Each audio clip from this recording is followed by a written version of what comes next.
ఆంధ్రప్రదేశ్ ముఖ్యమంత్రి వైఎస్ జగన్మోహన్ రెడ్డి గారు ఈరోజు ఐపాక్ విజయవాడలో ఆఫీస్కి వెళ్ళడం జరిగింది.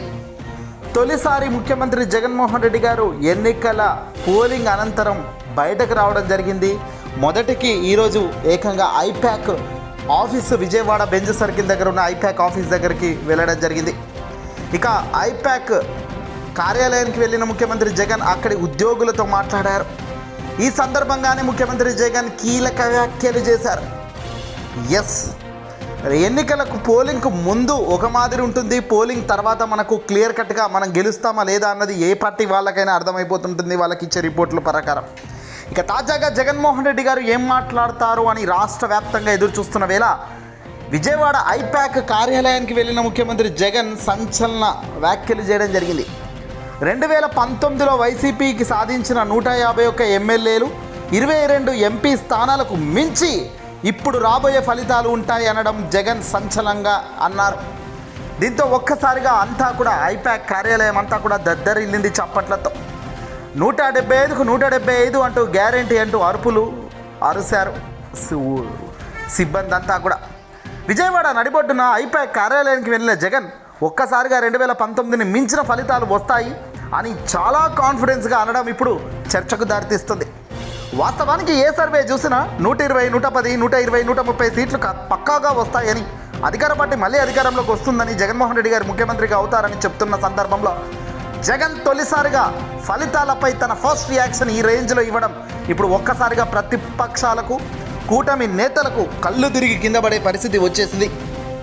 1, 2 కాదు, గతంలో 2019లో ఏ మెజార్టీ అయితే ప్రజానికం మనకి ఇచ్చిందో దాన్ని పూర్తిగా దాటబోయేస్తున్నాం. 151 ఎమ్మెల్యేలను దాటుతాం, 22 ఎంపీ స్థానాలను మించి దాటి మంచి ఫలితాలు ఇప్పుడు జూన్ 4న రాబోతాయి అంటూ జగన్ చెప్పిన ధీమా వ్యాఖ్యలు జోషును నింపేశాయని చెప్పొచ్చు. ఇప్పటిదాకా ఒక లెక్క, ఇక ముందు ఒక లెక్క. ఆంధ్ర రాష్ట్ర వైపు మొత్తం కూడా జగన్ వేవ్ కనబడుతున్న తరుణంలో మళ్ళీ ఎవరు గెలుస్తారు అనే ఉత్కంఠతో ఎంతోమంది ఎదురు చూస్తున్నారు. జూన్ 4న ఫలితాలు ఎలా ఉంటాయి అన్నది కాదు, ఇప్పటికే ఓటైతే వేసేశారు. ఈవీఎంలలో అందరి జాతకాలు ఉన్నాయి. మరి ఈ టైంలో జగన్ చేసిన ఈ కామెంట్స్ ఇప్పుడు సోషల్ మీడియా వేదికగా సంచలనం అవుతున్నాయి. మీ కాన్ఫిడెన్స్కు, మీ నమ్మకానికి హ్యాట్స్ ఆఫ్ అని కొందరంటుంటే, కూటమి నేతలైతే ఇవేవి ఇక తాపమన్నట్టు వాళ్ళు చేతులు ఎత్తేసే కార్యక్రమం చేస్తున్నారు. ఆంధ్రప్రదేశ్ మాజీ ముఖ్యమంత్రి నారా చంద్రబాబు అయితేనేమి, పవన్ కళ్యాణ్ అయితేనేమి హడావుడి చేసినంత మాత్రాన ఏమీ పొసగదు. తాజాగా వాళ్ళు ఎంత హడావిడి చేసినా డొల్లా. ఎన్నికల పోలింగ్ అనంతరం మాత్రం పూర్తి సైలెంట్ దిశగానే అడుగులు పడుతున్నాయి.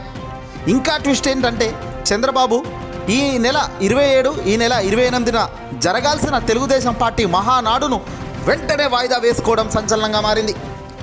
బ్రేకింగ్ న్యూస్ ఇప్పుడే అందుతున్న అంశం ప్రకారం కొద్దిసేపటి క్రితం పార్టీ నేతలతో టెలికాన్ఫరెన్స్ నిర్వహించిన చంద్రబాబు నాయుడు ఈ విషయాన్ని చెప్పుకొచ్చారు.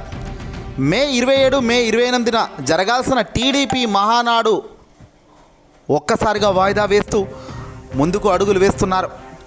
జూన్ 4న ఎన్నికల ఫలితాల నేపథ్యంలో వాయిదా వేయాలని చంద్రబాబు డిసైడ్ చేసుకున్నారు. తిరిగి మహానాడు ఎప్పుడు నిర్వహించాలనే దానిపై కూడా ఇప్పట్లో చెప్పలేనని చేతులు ఎత్తేశారు చంద్రబాబు. జూన్ 4న ఎలాగో ఓడిపోతాం, దారుణ పరాజయమే కాదు, చరిత్రలో కనీ విరిగి ఎరగని స్థాయిలో టీడీపీ ముగింపు అడుగులు పడుతున్న ఈ క్రమంలో టీడీపీ మహానాడేంట్రా బాబు అంటున్నారు ఇప్పుడు జనాలంతా కూడా. అవును మరి, మహానాడు పెట్టుకొని గొప్పలు చెప్పుకునే సమయం ఇది, గొప్పలకు పోయే సమయం ఇది. ఏ గొప్పలు లేక పార్టీ కుప్పగూలుతూ ఎన్నికల్లో గెలుస్తామా లేదా అన్న ఆలోచన ఎవడికి లేదు. ఎంతసేపు మహానాడులని, ప్రోగ్రాంలని జై కొట్టుకోవడం తప్ప అని చంద్రబాబు ఆగ్రహిస్తున్నాడు. ఓటు వేయమని అంత గొంతు చించుకొని ప్రచారాలు చేసిన ఎవడూ ఓటు వేయలేదని, కూటమి సభ్యులు గెలిచే పరిస్థితి లేదని చంద్రబాబుకు ఇప్పటికే రిపోర్ట్స్ తేలిపోయాయి.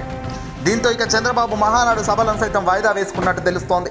జనసేన పవన్ అయితే పత్తా లేకుండా పారిపోయాడు. హైదరాబాద్కు వెళ్ళను, ఏపీలో ఉంటాను అని డైలాగులు కొట్టిన వ్యక్తి పవన్. కట్ చేస్తే పిఠాపురం నుంచి తన ఓటు తాను కూడా వేసుకోలేని స్థాయి. మంగళగిరిలో హోటాకు వేసి కట్ చేస్తే హైదరాబాద్లో ఉన్నాడుట పవన్. మరి ఇప్పుడు హైదరాబాద్లో ఉన్నాడా, ఇంకా విదేశాల్లోకి వెళ్ళాడో కూడా తెలియని పరిస్థితి.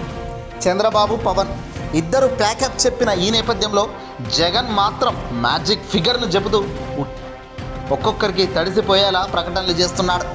గెలుపు మనదే, 151 గతంకు ఇచ్చారు, ఈసారి ఏకంగా 175 వస్తాయో రావో తెలియదు కానీ 151 మాత్రం దాటే కార్యక్రమమే జరగబోతుందని జగన్ చేసిన ఈ వ్యాఖ్యలు ఇప్పుడు దుమారం రేపుతున్నాయి.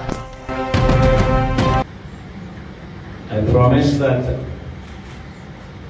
this results would ensure that the whole country would stand up and look towards Andhra Pradesh.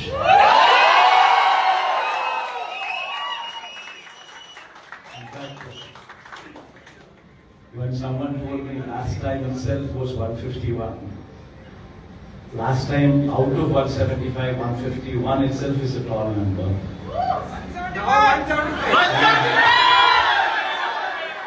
When someone told me 22 out of 25 itself is a tall number. This time, we're going to beat that record.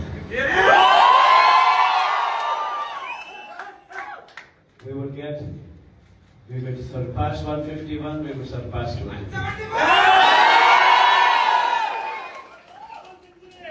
And predominantly, God's grace, touch wood, they've given a good deliverance of the governance. The governance model that was put in place was never seen before. And while I could do all that, nevertheless, 1.5 years of your effort.